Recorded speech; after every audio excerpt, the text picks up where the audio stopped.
Fourth and Trollers? Welcome back to Fourth and Troll Fantasy, the most entertaining fantasy football podcast on the planet. I am Noah Selby. And I'm Wes Selby. And we are back with you guys for season 3. We are back for a third season of Fourth and Troll Fantasy, and we are thrilled to be here with you guys. There is a lot more of you guys here. We just want to acknowledge that from the front. A lot more of you guys here than there were at the end of last season. And we're stoked to be hanging out with you guys. We're really, really excited. We got a great show for you guys today. We're going to dive in to this rookie class as the NFL draft is coming up this week. We are excited to talk about them, rank some of these guys, and get into a little bit of a deeper dive on some of the other ones as well. We're also going to talk about some updates with the show, with the podcast, and there's a lot of stuff to talk about. We're excited. Wes, how's it going? Pretty good. How are you? I'm good, dude. I'm excited to be here. Yeah. It's going to be a good old time. This is incredible. And well, let's address the incredible elephant in the room first things first as we dive into all of our show updates. A lot of you are here because of a documentary that we released on the channel. Appreciate that. Super cool. Because this is fantastic. And we're not the channel that is used to 130,000 views as of where it is right now. Yeah. So to have that on our page at all is tremendous, and to see the incredible support. The comments are still blowing my mind and wonderful. And people are saying this is one of the best sports documentaries people have ever seen. I don't really know how to take that in. Yeah. This is what the comments are saying. Don't out me. You're right. It's not you. People are saying, but I'm just like, it's the response has been overwhelming, and it's tremendous. And I made it for fun. I saw this Josh Allen narrative happening before my eyes and just kind of made it and put it on the channel, and here we are. So for all of that, thank you so very much for what you've all said about it and for subscribing. And a lot of you were asking for more documentaries, and we are going to make two documentaries this year. Secrets as to what they are. Not going to tell you just yet. So stick around for the end of the season for what those documentaries Drop a are. guess in the comments if you want to. Yes. Yeah. Actually, give some suggestions as well, because we want to keep making documentaries. That's part of our show. And because of that, it's going to take some time. It's going to be towards the end of the year, as I mentioned. So we will have some. Be patient on that. But in the meantime, join us here on our fantasy football show. We are, as Noah said at the top of it, we are the most entertaining fantasy football show or podcast on the planet. And we are excited to have a lot of you here. And we're going to be doing this weekly during the offseason, then twice a week once the regular season kicks up. So welcome to Fourth and Troll Fantasy. We're very, very happy that you're here. Yeah, we're thrilled to have you guys here. It's very, very exciting, and we're looking forward to having a great season with you guys. And like as Wes said, releasing some more documentaries for you as well. These are going to be labors of love. We want to take our time to tell the right story. We want to take our time to be able to do the whole process the right way, and how we want to really have it up to a standard that you guys appreciate, that we appreciate, that we want to be able to put out for you guys. So it's going to be labors of love. We're going to get them out there for you guys. And in the meantime, we'd love for you to stick around and win some fantasy championships, and we'll just keep on going. It'll be a really good time. It'll be a really, really good time. So we're excited. Like I mentioned, we've got some more updates for you guys for the show. A lot more of you guys are here. This isn't anything like new to you guys. This will just be how you know us as Fourth and Troll Fantasy going forward. And the first update we want to give you kind of ties into those documentaries that we are going to be making. We have started a Patreon. We're thrilled to be starting a Patreon, and we're really, really excited to just get into doing more, to give more to you guys, and another way for you guys to be able to support the podcast as well. We're really, really excited.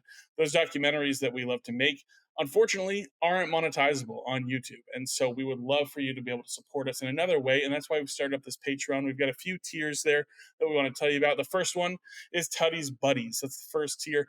With that, you'll gain access to our community Discord, where we're going to have trade channels. We'll have breaking news channels. We'll have waiver advice. You'll be able to hang out with all the other trollers in the Discord there. It'll be a really, really good time. We're really excited about that. That is Tuddy's Buddies. In addition to Tuddy's Buddies in that first tier, for the first time ever, Wes and I are going to be giving our weekly positional rankings. So if you're looking, you're wondering, where's Wes and Noah's mind at? Where's their mind at? Should I start Kyron Williams or should I start Bijan Robinson? The answer is both. And congratulations on winning your fantasy league, by the way, just so you know. Congratulations on that. But we're going to be able to open that up. We'll have documents there every week where you can see our weekly positional rankings. We're really, really excited to get going into that. So that is the first tier. That is Tuddy's Buddies. The second tier, this is going to be our Trollers League Challenger tier. That's right. Last season, we started up a Trollers League, a fantasy football league, where we hosted 10 people. We enjoyed our time over the season with our listeners, with our supporters, being able to play fantasy football with them. Shout out to Philip, the winner of year 1 of our Trollers League. Congratulations to him. He took home an exclusive piece of 4th and Troll Fantasy merch, the first piece of 4th and Troll Fantasy merch ever actually printed. We got that out to Philip. And we got something that's maybe a little more exciting. I mean, our merch is very exciting. Let's be real. Our merch is really, really exciting stuff. But we have an exciting grand prize for our Trollers League this year. I've got it right here. For the Trollers League champion this year, if you are a patron to our Trollers League Challenger tier, you're able to compete with us in our Trollers League. We are giving away a Beckett certified James Cook Buffalo Bills jersey, signed, autographed, got the QR code down there from Beckett, certified everything. Boom, boom, boom, boom. We are giving this away to the Trollers League champion this year, and we're stoked. We cannot wait. So if you want a chance to go ahead and win that, make sure you sign up for that second tier of our Patreon. It's going to be a real good time. With that as well, you also gain access to our Discord as you do in the first tier. And then our premium tier, our top tier, is our top troller tier. You'll want to join this tier before the football season starts up. You'll get access. You'll be able to play in our Trollers League. You'll get access to the Discord as well, all those benefits.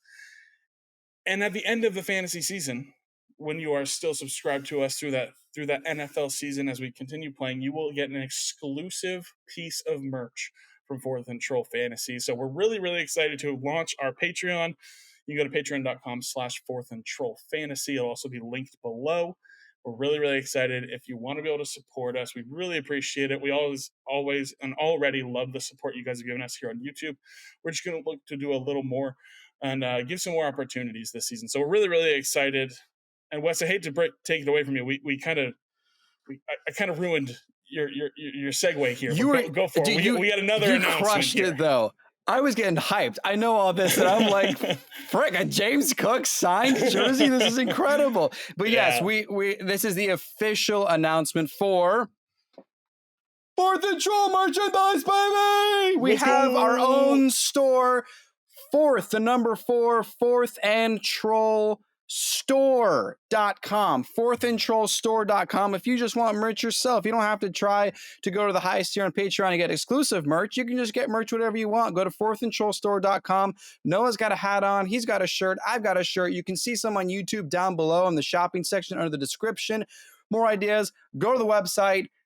We're so grateful for the support. We've been working on it since last season. Philip, our first official Troll League winner, got some, and now it's available to everyone. So we're very excited to announce this. Please go get yourself a nice shirt or hat. Plenty of other options too, aside from just apparel as well. We're very, very excited to announce this. Shirts, hats, mugs, totes. We got a bunch of stuff. We got a bunch of stuff for you. Magnets, stickers, pins. We got a bunch of stuff there at 4thandtrollstore.com. So make sure you head over there. We got a bunch of stuff for you guys. Those are the updates for you. We got some big updates for the show. We're excited to get into season 3. We'll make sure we keep bringing this up as well, just so if anyone tags along throughout the season, as we hope they will, we'll go ahead and make sure we're keeping you updated there as well. If there are any changes, we'll make sure we update you on that as well. But let's move into our episode here, Wes, because we got a lot of fun stuff to talk about with this rookie class. Before we do that, make sure you're following us on all our socials at 4th and Troll. You can find us pretty much everywhere on all the major platforms at 4th and Troll, and we will have those linked in the description as well. Before we jump into the rookie class, Wes, there's been a ton of news that's happened since we last talked to the trollers, but let's talk about the active news right now that we're gonna put some bows on stuff, and we're gonna get into things before we get into the rookie class. Yes, and a lot of these are still pending, so stick around for when we get the rest of the updates. T. Higgins, for those that heard that he was requesting a trade from the Cincinnati Bengals, is expected to stay and play for the Bengals this season, despite the rumors. Brandon Ayuk reportedly requested a trade himself, but his agent immediately shut that down. And who knows how much merit there is to that as well. Yeah, I feel Smoke like screens. If he goes somewhere else, I'm pumped. Draft day trade. Value. Please become Josh Allen's new wide receiver 1. Can you imagine? Dude, that would be a dream. Anywhere. He's fantastic. I know 49ers fans would, and Bills fans, I mean, at least Bills fans would definitely say, yeah, we'll give up 28 for Brandon Ayuk. Yeah, sure. Like, let's go for it. So, yeah. That'd be incredible. But his agent, dude, don't even encourage this hope, dude. His agent said no, okay? Brandon Ayuk's not going anywhere, dude. You chill your deal. Brandon Ayuk is not getting anywhere, dude. Yeah. Okay. Devonta Smith received a 3-year contract extension for the Philadelphia Eagles. Those that follow the money or looking for a bounce back year, there's a little bit of news for him. Okay, we have 2 of the very best wide receivers in the NFL, CeeDee Lamb, Justin Jefferson. They are holding out on the voluntary offseason program as they wait for their new contracts. Both are very deserved. And I know Justin Jefferson's super expensive, but you can imagine that the Vikings are going to do everything they can. I've heard that the Vikings have offered something, and JJ was like, that's not it. I need more. And the Cowboys, I don't know what Jerry Jones is thinking, but nope, nothing there for CeeDee Lamb just yet. So hopefully by the time you're listening to this, the Cowboys got that resolved, because that's quite ridiculous. Anyway, last 2 things here for those that were following the Rashee Rice news. He is being sued for $1 million by the victims of his street racing crash. And as of now, there don't seem to be any additional repercussions from the Chiefs and or the NFL. And he is still expected to play every season. And the last piece of news, hey, J.K. Dobbins joined the Chargers along with like a lot of Ravens former staff and players. So things are looking pretty good over there for the Chargers. But that's it for the news. Let's talk about draft day, baby. Listen, real quick. This one's for we primarily do redraft on 4th and Troll Fantasy. This one, and this episode specifically, hopefully will hit you dynasty players out there as well. But for my dynasty players out there, please. If you're a J.K. Dobbins owner currently, try and capitalize on somebody maybe buying that he's going to rejuvenate his career with the Chargers. And if you thought maybe he would, shut your damn mouth. Stop. Cut it out. Okay? Like, fair enough. Guys, I need to remind you of something. There was a rumor a couple weeks ago that J.K. Dobbins, not a rumor, this happened. J.K. Dobbins went and had a visit with the Kansas City Chiefs. And the Kansas City Chiefs the very next day signed back Clyde Edwards-Helaire. And they're like, you know what? No, we think Clyde is our best option to back up our starting running back. Like, jeez. It is, guys, the Dobbins train has died. Okay. We'll let it go. Don't buy in. Okay. It fell apart with a lot of injuries. Yeah. Unfortunately, too. I liked him a lot coming out of college, but it's okay. Listen, speaking of college, the NFL draft is on Thursday. Nice. Okay, as I mentioned already. Thanks, dude. Worked on it a lot. Really had to think about that one. In the bathroom, a lot of college. I liked him out of college. Speaking of college, the NFL draft is on Thursday, as I mentioned already. We're going to look at the top 4 positions for fantasy football. Really, the only positions, top 4. I'm like, all right, let's break down the kickers in this draft. We're not about to do that. But quarterback, running back, wide receiver, and tight end. We're going to break down the top players at those positions, top 5. And we are going to give you I want to do something a little fun. Look at me acting like this is impromptu when we definitely talked about this already. Hey, dude, by the way, let me run this by you real quick. What do you think? No. What's up, Noah? What? Oh, dude. What are you thinking? Are we on the podcast? It's like, is this mic on? Yeah. Anyway, okay. We're going to Okay, I can do. This is what a joke. Okay, this show is a we're joke. gonna give you a single word for each of these top rookie prospects at each position. We're gonna give you a little more than that. We're gonna give you a little blurb afterwards, but we're gonna define what we think of them with one word, essentially, and what we think they can end up being, what we see them as, what their outlook looks like. So we're gonna go through quarterbacks, wide receivers, running backs, and tight ends. We're gonna jump in now with quarterbacks. But first, before we do that, Wes, Yes. I want to ask you something. Okay.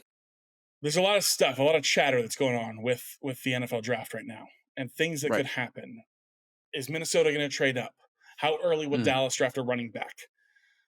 A lot of different options. Where will the top 3 quarterbacks go? Is there going to be trades that happen? What is one thing, real quick, that you're anticipating or looking forward to seeing happen during the NFL draft this year? Oh yeah. So there are 2 teams I'm really curious what they're going to do offensively. One is the Chargers, of course, with the way they dumped out all of their. It seemed like everyone. I mean, Austin Eckler's gone, Keenan Allen's gone, Mike Williams is gone, Justin Herbert has nobody, and you'd assume they're going to draft one of these wide receivers. And it's going to be either Marvin Harrison Jr. or Malik Nabers. That's the idea as of now. The other one I'm looking at is what is the Cowboys going to do? By the way, they have Quentin Johnston. They're fine, okay, dude. Yeah, they're good. They're locked in. They're saw fine. What they had last year, and they're like, he almost catches those footballs, dude. Let's get rid of everyone. They saw him single-handedly lose like 3 games, and they were like, you know what? Yeah. He's our guy. Yeah. We could have had the number 1 pick if we gave him more opportunities, so let's keep pushing for that. This time last year, we were so out on Quentin Johnston, and then he got drafted to the Chargers, and we were like, dang good. He's got Justin Herbert. This guy might be legitimate. I don't think he actually... That's me speaking for myself. That's me speaking for myself. I was like, maybe something's happening here. And I may have made some poor decisions and drafted him in some dynasty leagues. You don't know what's going to happen this year. You don't know what's going to happen. Whatever, dude. The NFL valued Jalen Reagor over Justin Jefferson. So, yeah, that was hilarious. Dude. That's a great drafter moment. But I will say, another team we're going to pay attention to are the Cowboys. Bump Mike there. Are they going to, which running back are they going to draft? Because it sure as heck feels like they're going to draft someone. They just signed someone, Royce Freeman as well. News I forgot to mention. They got Royce Freeman. That's definitely not the answer. No offense to him, but yeah. So who is it going to be that they draft? But here's the biggest one. And this is the one everyone's obviously thinking about the most, the Vikings. Yeah. What are the Vikings going to do? They have 2 first-round picks. And here's the best part. The Patriots are wide open to sell that pick. They are asking people to buy that 3rd overall pick. And check this out. The Vikings hosted Jayden Daniels. So they feel ready to make a big move. Dude. And that would make everything so much better for the Vikings. Can you imagine if a top 3 quarterback with Justin Jefferson, it would save his fantasy value completely. Not that I don't think he's worth the 1st round, but we'll get into all that. But yeah, I'm trying to manifest this. I'm trying to get the Vikings to sell both their 1st round picks to get 3rd overall and get one of these top 3 quarterbacks. Not that they wouldn't be fine with someone else, but come on. That would be incredible.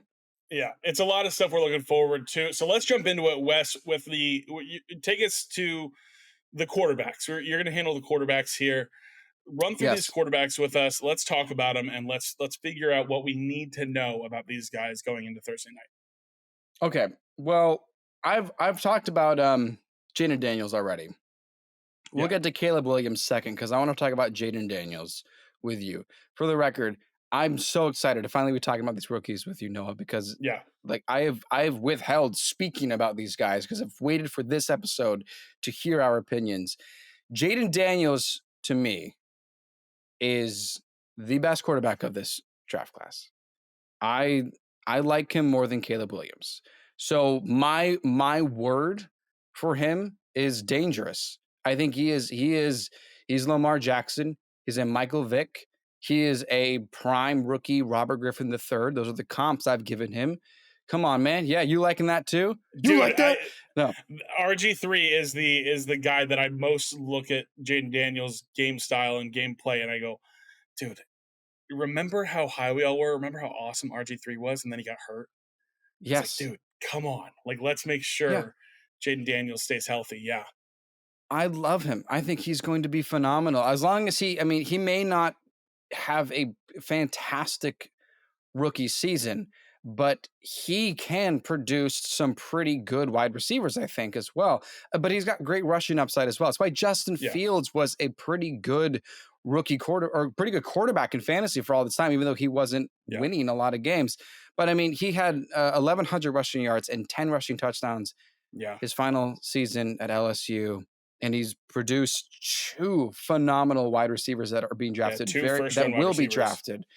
It's fantastic. I'm super excited. Do you have anything you want to add about Jayden Daniels? No, he's got a great deep ball. He's an elite rusher. I keyed at it a little bit. I would like to see him protect himself a little bit more. I think he is a little bit of a reckless runner for his size, and he kind of gets laid out a little bit sometimes when he's running the ball. But all in all, I agree with you, Wes. I think because my brain tends to key into fantasy football, I also like Jayden Daniels for fantasy football more than Caleb Williams. I think the likelihood of Jayden Daniels being the highest scoring fantasy quarterback in this rookie season for all these guys is very high. So I really like Jayden Daniels. I think was it dangerous? Was that your word for him? Yeah, not dangerous, dangerous. Russ Unlimited Pittsburgh. Unlimited. What a barf. What a barf. All right, take us to the next quarterback here. All right, let's go into Caleb Williams. Let's talk about the very likely number 1 overall pick of the 2024 NFL draft. And there are 2 quarterbacks I compare Caleb Williams to. Randall Cunningham, for those that even know who he is, and Brett Favre. Because he chucks that football far as hell, my dude. He has a cannon, and he has incredible escapability. I don't know how that's going to translate into the NFL, personally. I don't know. I'm just watching highlights, okay? I'm not an actual NFL scout. I don't have any of this all 22 tape. But when I watch Caleb Williams, it feels like he's looking for someone to be wide open, and he's going to be able to kind of move around the pocket. So, assuming it is the Chicago Bears, I do think we're okay with DJ Moore, Keenan Allen, DeAndre Swift. I think it's fine. I don't think I have a problem. I'm looking forward to trying to draft DJ Moore. I'm not going to go out of my way to get him. And Keenan Allen is very old. So this is still under the assumption that he's for sure going to Chicago. Let's just stay with that narrative for now. Bag of bones, that guy. Yeah, but I think he'll do fine this rookie season. Here's an interesting stat, and then I want this to pass on to you. I'll give you my word for him after I give you the stat. 136 rushing yards all season long and 11 rushing touchdowns. That's a goal line machine. So the word for him, safe. For fantasy. A safe fantasy pick in this rookie class. But there's a lot of freaking pressure on this guy. Yeah, I mean, I agree with a lot of what you said, Wes. I think he's going to a great scenario. I think he's going to be in a spot where he doesn't have an excuse to not end up being a franchise guy there. They got a lot of talent around him. They have the 9th overall pick, which they may take. I've seen mocked there Rome Odunze at that spot, and like adding him to to learn from Keenan Allen may fade out, and then Rome Odunze comes in. I think he's going to a great scenario. I wrote down navigates the pocket naturally to move the play forward, plays well when the play breaks down, which I almost think is his biggest flaw for the NFL. That's exactly what I'm saying. Yes. Because he doesn't feel like he's a timing-based quarterback. And we've seen some of the great elite guys right now, your Mahomes, your Josh Allen, those kind of guys.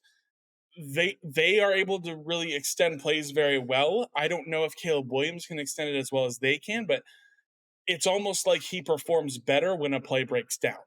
And I think the likelihood of more plays breaking down in the NFL versus at the college level with him is pretty low. So I, I think he could be fine. I think he should be fine, but it just depends on what the system ends up looking like with him. But he's got all the weapons in the world for him. So he should be successful. Sorry. It feels like, dude, that was nice. Thanks, bro. Just having some bomb blast over here.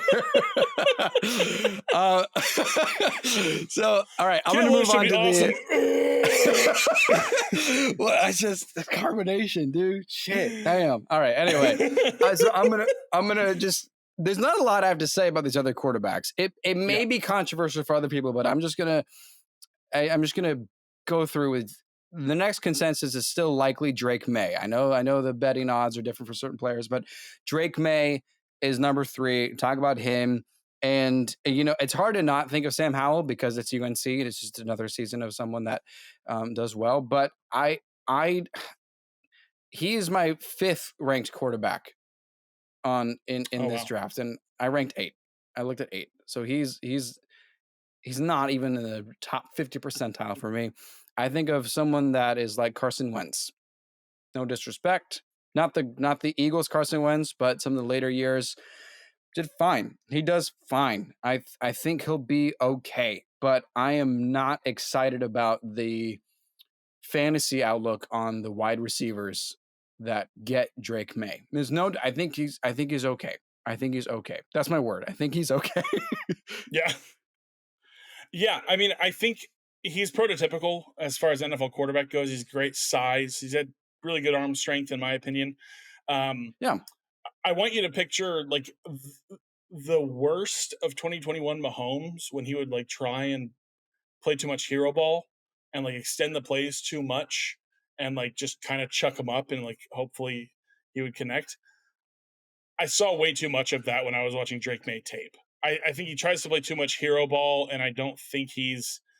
I do think he's the 3rd best quarterback in the class, but I don't know, dude. Chill with the Baja, bro. What is going on? Let's go, dude. Anyway, sorry. I'm not necessarily super impressed by Drake May, but I just. It can be coached, but I'd rather have other quarterbacks, especially for fantasy football, than Drake May. So that's where I'm at with Drake May. Yeah. Yeah. Let's move forward. Though, Nothing this year. Yeah. All right. So JJ McCarthy, next quarterback I want to talk about.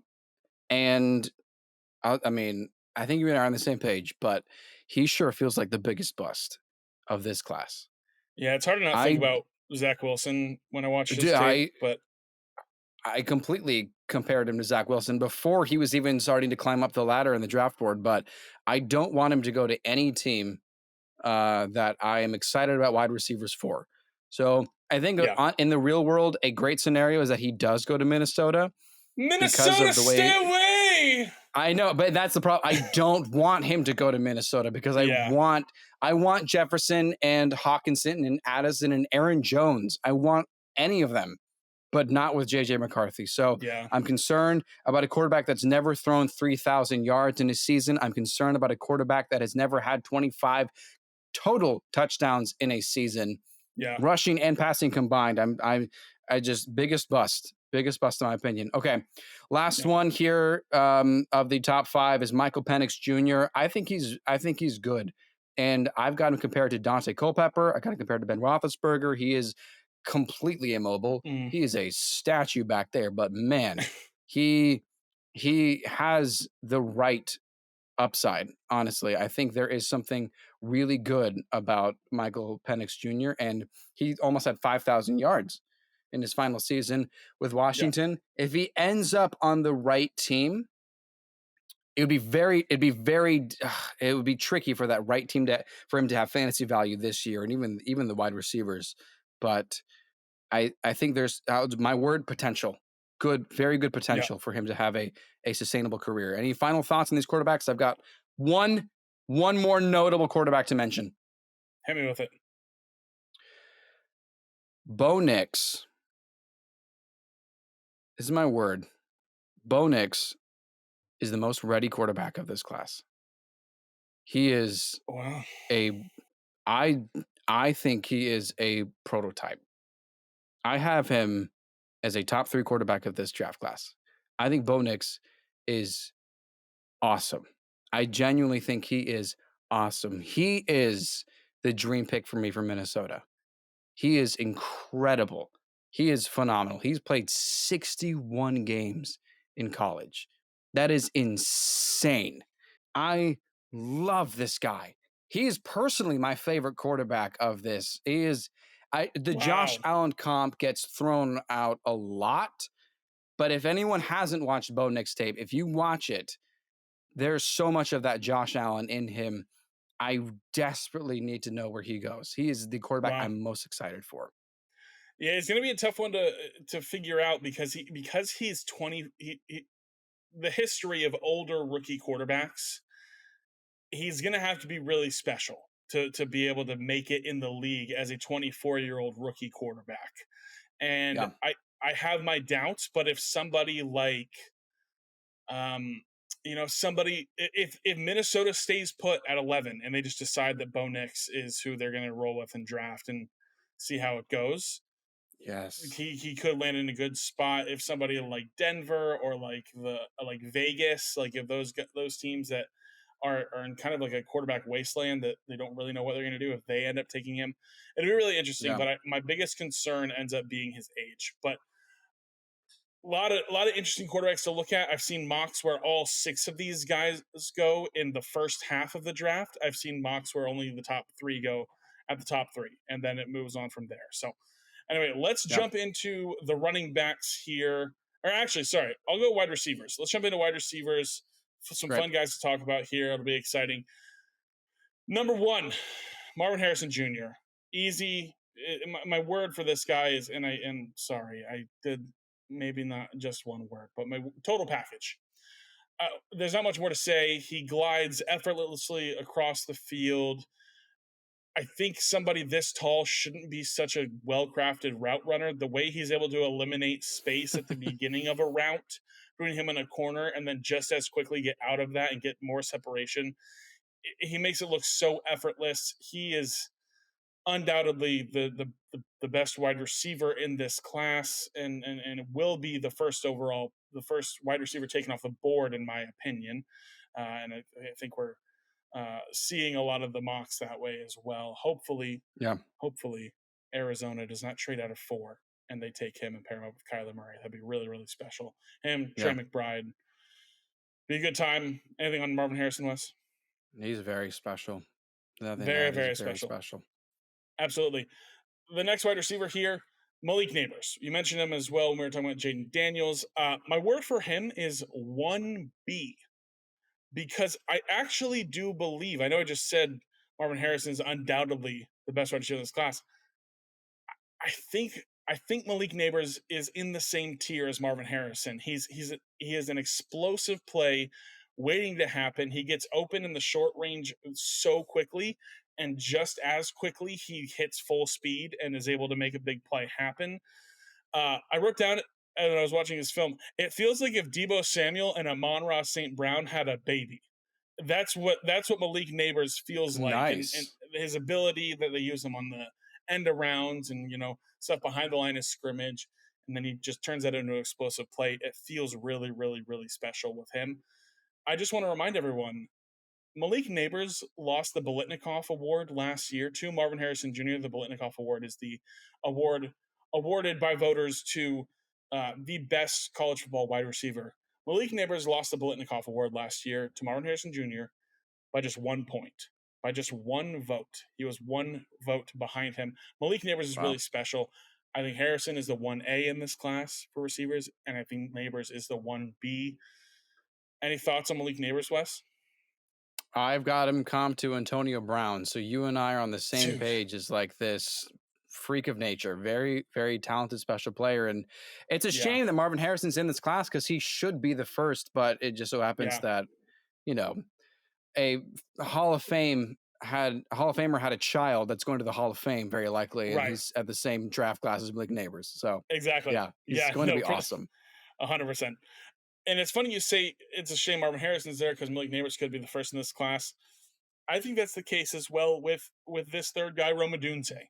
Rome Odunze out of Washington. My word for him is professional. And I want to elaborate on that. I think this guy is going to be really, really, really solid for a long time.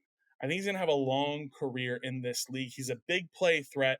His ability to so many of these deep routes that I've seen or out routes that I've seen with him. He creates space at like the last second to the point where the corner just doesn't have the instinct or the reflexes to be able to get to where that ball is going to be at because Rome Odunze creates that space. He's so special. And I already mentioned it. I think if he were to land in Chicago and be able to learn behind Keenan Allen, be able to learn behind DJ Moore for a year, play that wide receiver 3 spot, and then emerge into a bigger role in his second year, third year, I think he'd be really, really, really special. He reminds me of AJ Brown after the catch with his physicality. I think he's a big-bodied guy. I think his ceiling legitimately is like Larry Fitzgerald, like that kind of career archetype. Nice. Just this dude who is just so constant. I love Rome Odunze, man. He is so special. I'm really, really hopeful that he lands in a good spot.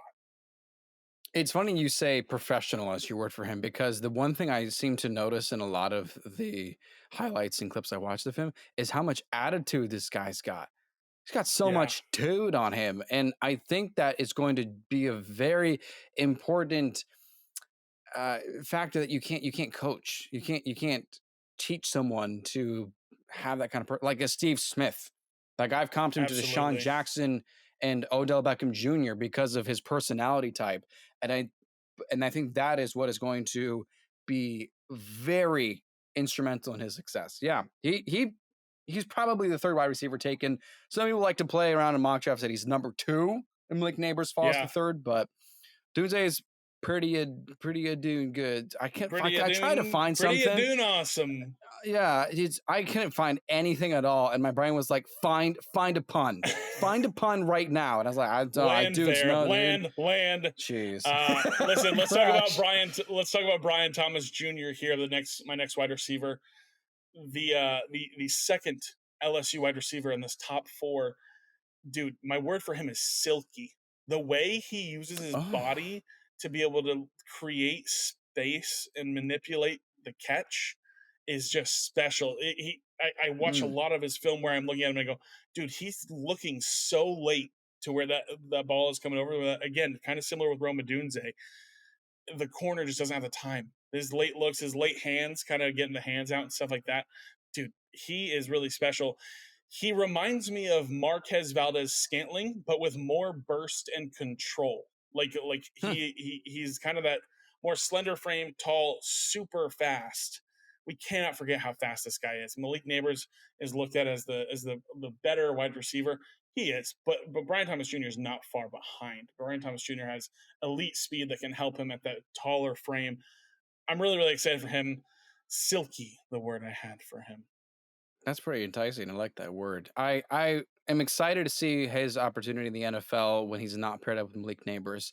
And I'm especially excited if he is pretty much the consensus wide receiver 1 on his team, because he is worth the pick.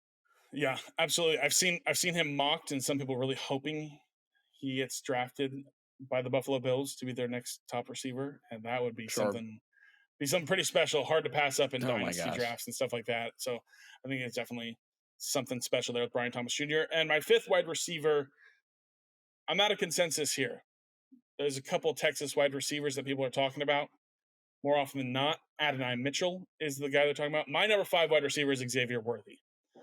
And my word for Xavier Worthy is McQueen. Because every single game he says, speed. I am speed. Yeah, he runs by corners. Ka-chow. And they're like, what? Ka-chow. He just said another touchdown, Mater. Listen, he's capable of scoring and making an impact anywhere on the field, in the slot, outside. I think he's a very good route runner. I think he's very good after the catch. I think he's a bit of a Swiss Army knife when it comes to usage. I think he is similar to Malik Neighbors in the way that they can use him on end arounds and screens, stuff like that. I used to be concerned about weight for these receivers. talked about at the beginning of last season about how the wide receiver class was so undersized. And I'm not going to make the mistake again. I think the way the league is moving, I'm very, very, very excited about Xavier Worthy. I comped him to a business class, like first class Zay Flowers. Like he's just like an elevated version of Zay Flowers is what I feel with Xavier Worthy here. That is my top 5 here. The top 5 receivers I'm looking forward to seeing where they get drafted, seeing where they end up. Do you have anything else to add, Wes?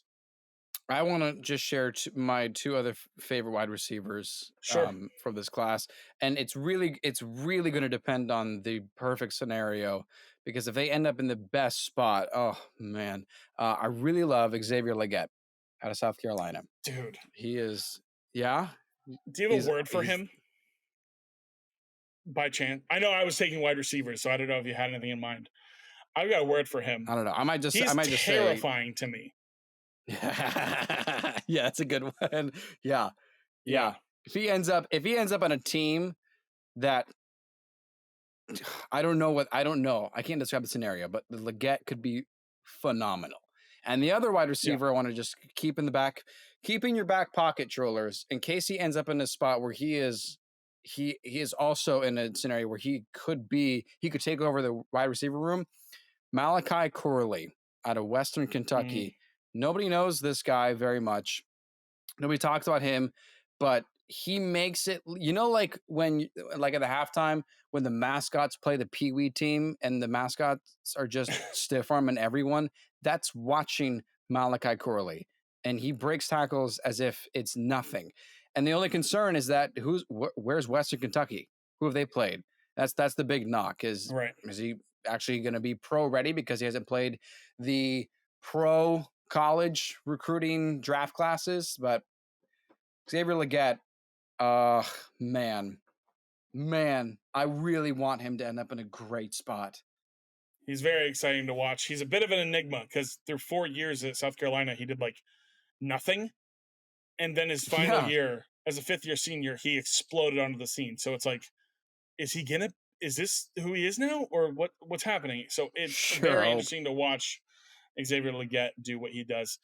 Let me move on to running backs. Let's get through these here. There are 5 guys here, and I want to start out just by saying I'm overall pretty underwhelmed with this running back class. I don't think this is a very good class of running backs. I think there are a couple guys who can make big impacts and carve out a role for fantasy, but besides that, I'm not super sold on a lot of these guys. So I'll just go through. These are my top 5. This is not going to be with consensus. This is just from me watching the film on these guys, seeing how they move, some of the things I look for. But the top running back for me is Trey Benson out of Florida State. And the word I have for him is persistent. Very rarely do I see him allow the first man he comes in contact with to halt his progress. He drives his legs. He's a creative runner. Is something I wrote down. I saw multiple instances of him kind of when you know those plays where the running back looks like he got tackled, but it's like, oh no, he stayed up off the defender and he got back up and kept running. I saw multiple instances of that for Trey Benson in his tape here. He reminds me of a bit of a more powerful Travis Etienne a little bit, and I think he's. Is that what you said as well? That's exactly what I put. Yes. That's awesome. Wow. That's awesome. So Trey Benson is very, very interesting to me, and if he ends up in Dallas, he'll be I think he'll be great. I think he'll be an absolute star, and for fantasy football, and I feel confident drafting him even in his rookie year if he lands in a spot like Dallas, and I think that's the case for actually a lot of my outlook on these guys. Whoever ends up in Dallas is the best running back to draft. Right. Yeah. Exactly. Yeah. I just want to add one thing with Trey Benson is he's got PPR potential as well. And that also excites me because you and I play a lot of PPR formats. So that also is very appealing. He's my number 1 as well. Yeah. I wrote down very fluid after the catch. He doesn't need a lot of time to turn his body and turn upfield. So I think he's very good in the passing game as well. Here's where I'm going to stray away. And I got a little taste of this guy early on in the offseason process, looking at his rookies. Lucky. Hey-o! And I haven't been able to stop thinking about this guy, really. And it's Jalen Wright out of Tennessee. And the word I have for him is greedy. Because if you give him an inch, he'll take a mile. This guy, I watched so much film of this guy. And I tried to find, okay, not just his highlights. Where can I find more film? Where can I just see every touch he had in the game? And here's what it was with Jalen Wright. He's either going to be stopped at the line of scrimmage or he's getting you at least 6 yards. Because if he gets a little sliver, he can burst through it. He is explosive in the second level. When he hits past those linebackers, he's gone. There's no chance you're stopping him. It's wildly impressive. He reminds me of a bigger Devon Achane. And I think he's somebody that's going to be really, really special. And I think he'll benefit tremendously from an offense who can create those lighter boxes. I wanted to say Cincinnati. I know they brought in Zach Moss and they drafted Chase Brown last season. But if Cincinnati were to spend like day 2 capital on Jalen Wright, I would almost I would get really, really excited about Jalen Wright. Wow. His usage in college worries me, because he never really had a full-time role. But if he can get to the NFL level and carve out a role of 10 to 15 touches a game, I think he can be the top back in the class for fantasy. I really do. I think he's really, really special. Jalen Wright is somebody I am very high on. I've never heard of him. I have no idea who you're talking about. So this is awesome. I've learned something on our show. I've never heard of this guy. I went through 10 running backs and you're like, Jalen Wright. I was like, all right, let me go through shit. I didn't write down this guy at all. Okay. I'm going to take your word completely. I'll look him up later, but good pitch. Good pitch. I'm not with the consensus, but I'm very, very excited about Jalen Wright. My third guy here, I'll go through these last 3, is Jonathan Brooks out of Texas. He does a lot of things really well. He's a really good pass catcher. My word for him was smooth, because he's very patient and he has really, really quick feet. He gives me kind of Le'Veon Bell vibes, sort of. And it's weird because I almost wish he was smaller, because I'm not used to seeing a man that big move so much like Darren Sproles. Truly, he moves like Darren Sproles, it feels like, and it feels like he's a lot of people's top running back in this class, actually. He did tear his MCL, I believe an MCL tear in November. People are a little concerned about that. People are saying he's on track to recover. That may affect his draft capital, so it does depend on the landing spot. But I think of all of these guys, he's most likely to be potentially a 3-down back, just with his build, his outlook. And it's very clear to me that he played behind Bijan Robinson for 2 years. He plays and runs like Bijan Robinson. That's what it feels like. So Jonathan Brooks, I think he's smooth. I'm a little worried about him with his injury history and just coming off that tear. But we'll see what happens. Yeah, keep going. He's a powerful back. Got nothing else to add. Yeah, absolutely. Next one here, Braylon Allen. My word for him was rugged. He is the running back out of Wisconsin. I'll say it this way. He played linebacker in high school. So if that tells you anything, nice. He played linebacker in high school. He did play some running back as well, converted fully to running back in college. His ability to break tackles in space is pretty impressive. Watching his film, dude, the center for Wisconsin sucks ass, bro. He is so bad, because that ball was taking so long to get back to the quarterback that it felt like Braylon Allen wasn't really given a chance to get to a hole where it felt like he was like a half second or a full second behind on the play, because that snap was taking so long. Nice. There's a lot of football left to play for him. He just turned 20. He reminds me a little bit of Brandon Jacobs, old Giants running back. He's a fun guy to watch. Rugged is the word I have for Braylon Allen. Get him a good center, dude, and he might be okay. Dude, that center sucked. That's bad. So funny. He's that bad. You noticed it in watching someone else's tape. Because I was like, why is that defender already back there? Like, the line doesn't seem that bad. That center just sucks. All right, last one hilarious. Here is Blake Corum, running back out of Michigan, the touchdown machine. My word for him was nonstop. he has such a high motor, and I'm not sure. I mean this in like the best way possible. I wrote this down. I'm not sure I've ever seen someone so aggressively gain 4 yards so often. Because it feels like he just like it's usually like a 4 to 5 yard gain, and it's like, dude, I feel like the amount of energy you exerted there, you should have just broken off a 30-yard touchdown, and that was insane. There's 4 quarters, my guy. Yeah, so he's a touchdown machine. He does a lot of things fine, in my opinion, but he lacks an extra gear to kind of help him break away those long plays. He gives me the vibe of Michael Turner, the old Falcons running back who was there, who was really a good 3-down guy, had some effectiveness in the passing game, and was able to score a lot of touchdowns. In the right spot, I think he can score double-digit touchdowns like pretty consistently, in my opinion, which would make him a fine option for fantasy. But touchdowns are also just kind of a pretty rarely a sticky stat for fantasy. So I don't know if I'm going to bet on Blake Corum, but the dude has all the effort in the world. I'll give him that. So those are the running backs. Anything to add, Wes? I mean, is anybody that I didn't cover in my top 5 that you want to get to? No, honestly, like you said, it's a kind of an underwhelming running back class, and we were spoiled last year. Well, not really spoiled. That's more of the class I expect is a Bijan Robinson, Jahmyr Gibbs kind of class. But no one. I would not be surprised if the first 2 rounds pass without a running back being drafted. It'd be a little. I think the first running back will be drafted in the mid-late second round. I don't think any of these guys will go first. Yeah. No way. No, if they do, draft them in fantasy immediately. Because if some NFL team is like, we need to spend a first on you, they see something and have a plan for them that we don't see. So, sure. Let's get to the tight ends, Wes. Should I say tight end? I was going to say, no need to pluralize this. Yeah, there's one. So go ahead, cover our boy Brock Bowers.